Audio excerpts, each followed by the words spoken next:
Snake G, what's good, man? Yo, what it do? Easy TV, man. Hey, man, welcome. Welcome. Thank you for having me. Nah, for sure. Long overdue. Like, we've been talking about this for the whole 2020. Real, you know what I'm saying? Like, nah, for real. I can't wait to tell the Easy TV story. I can't wait.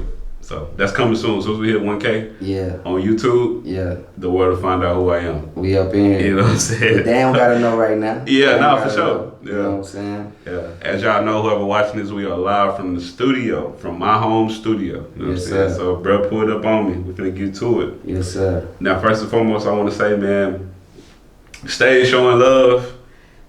And I gratefully appreciate that because I never thought this shit would get to where it is now. Right, you know what I'm saying? It was just some random shit I just came up with. Right. But moving on, you know, we brushed shoulders at the hip hop documentary. I just found out we know a lot of the same people. You know what I'm saying? So, and you remember what you told me? You remember the exact words you told me? Yeah, man, it's going down, man. Easy TV, Waco, Texas, man. We up here in the movie right now, man. Hey, Easy TV, man. You gonna be big. You gonna be big. I'm talking about worldwide, man. Easy TV, Waco, Texas, man.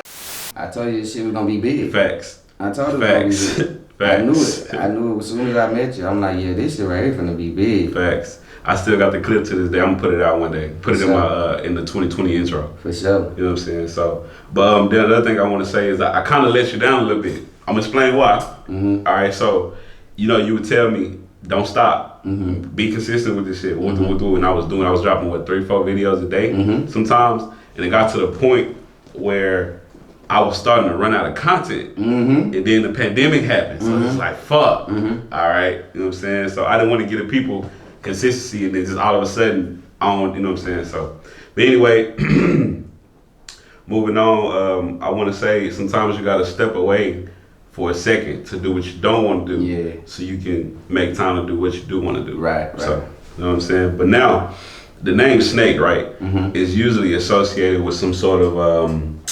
infamous attachment to it. Like, oh, that nigga Some Snake, bullshit. oh, that, Some bullshit. Yeah, so I want to know, I was always curious about that. Like, where you get that name from? From hooping. What did it mean from you? I got it from hooping. Okay. Coach Grimes, he was the varsity basketball coach at Waco High. Okay. So 8th grade year, you know, we going to the high. He put together a team of like, you know, all of the 8th graders to come and hoop for the 9th grade.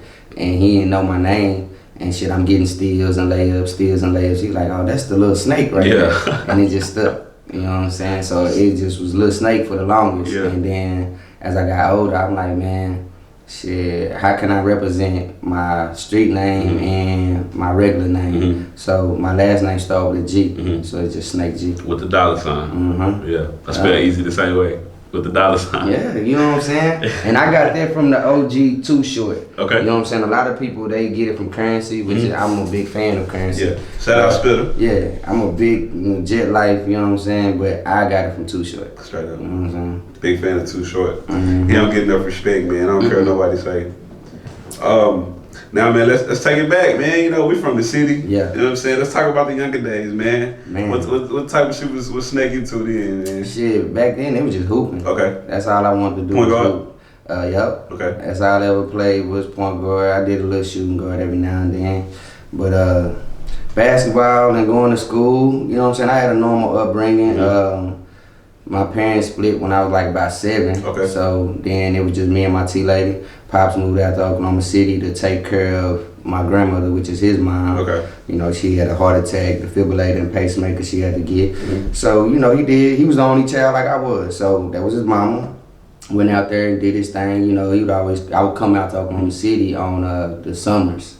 You know, so from the time I was like 7 all the way up into probably like my 6th grade year, I would go out to Oklahoma City and, you know, just kick it with my people. But life was cool, you know what I'm saying? Like, I ain't got like no bad stories where, you know, we didn't have no heat and no water, shit like that. Like, not to say, like, shit was bad. Like, you know, my mom was a single parent. But, I mean, she made it so comfortable where it was like, even though we living fucked up, it don't even seem like it. You know what I'm saying? Nah. So my baby, she that's my baby. You know what I'm saying? She kept it 100 with And then, it. you know, we 90s baby, so we was always outside distracted by other things anyway. Yeah. So you really just wasn't paying attention to what was going on in the house anyway. Nah. So yeah, but so you say you was hooping, right? Did you ever have dreams? Did you want to go pro, or was that? I knew it was possible. Okay. Because my older cousin, when he got drafted, the year that the Boston Celtics won the championship, 2008. Yeah. He got drafted in the first round. He was like the 30th pick to Who Boston. J.R. Giddens. Okay. So, that's hard. Yeah. That's so hard. I knew it was possible if I put my mind to it, but I didn't have hoop dreams like going to do it because I loved basketball, but I didn't love it that much. Like I would see this dude, he got a basketball in his hand all the time. You know what I'm saying? But nah, it wasn't. I really just wanted to be successful. That's it. Like I didn't care what it was. Like, and then I had the type of mother who was like, she didn't care what I did. She just like, you know, whether you're, you know, dope dealer, cop killer, whatever. Like I'm gonna love you. Facts. So I knew that my mom loved me. So whatever I did after that, I didn't care. You know what I'm saying? I just wanted to be successful. That shit crazy. I was just watching a Mike Tyson interview. Did you see Hot Boxing with? I don't know if you watched. Of course. But with Boosie and Tyson. Yeah.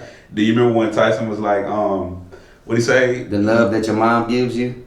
Yeah. The woman not capable no of it. woman can ever give you Facts. that. That is Facts. true. And when I tell people that, they think I'm crazy. Yeah. Because it's like, nah, like, you know, the thought of being married is cool, and you know, having a woman on your side, that's cool. But if you ever had the love from your mother, like how people get love from their mother, it's nothing that can compare to that. Like it ain't nothing that you could do. So every woman that I'm, you know, pursuing, I'm looking at her like trying to see if she could be in my mom's life, but she'll never be able to do it. That's crazy because you say you actually like look for it. Most of us men do it unconsciously. We don't realize it, but you know it is what I it do is. it. Like I do it because my T lady told me that. Yeah. She told me at an early age, she like, man, if these girls can't do what I could do for you or can't treat you how I treat you, then they not one for you. You know what I'm saying? Because like I said, she spoiled me. You know what I'm saying? Like shit, we rocking Jordans and polos and all this shit since a kid. You know what I'm saying? And my dad was the same. You know what I'm saying? And my daddy was the same way. Like shit, we was going buying fucking polos out of Neiman Marcus, is coming out here to the Galleria, doing all kind of shit at an early age. So I had like the ghetto lifestyle, like ghetto fabulous lifestyle. Same. So, you know, it was always cool, but I definitely saw that shit. And I felt it in my heart. Like a motherfucker. Like, a lot of stuff Tyson said. He was on some weird shit sometimes. He was on some weird shit, but he was on point for most of it. Facts. You know what I'm saying? Facts.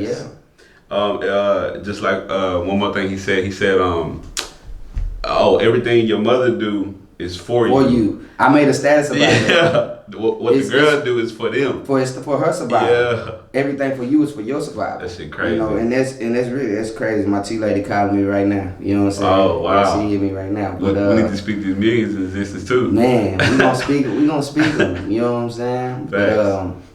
But yeah, like that is true. Every time a woman is doing something for you, she really doing it for herself. You know what I'm saying? Like, if y'all living together, y'all splitting the bills, it's because she live there too. Yeah. So it's not like she just paying the bills because, you know, you there. Yeah. It's because she there as well. Facts. So, yeah, she want a roof over her head. She want a nice car to drive. So if y'all splitting it, it's for the both of y'all. Facts. You know, we're morally for her. Yeah. Because it's like, you know, she ain't really tripping about you. Facts. You know what I'm saying? It's like, shit, if she want it, she gonna get it. Facts. You know? So. I do want to say recipes to Jay Smith too, by the way. Rest in peace. 2-3. Facts.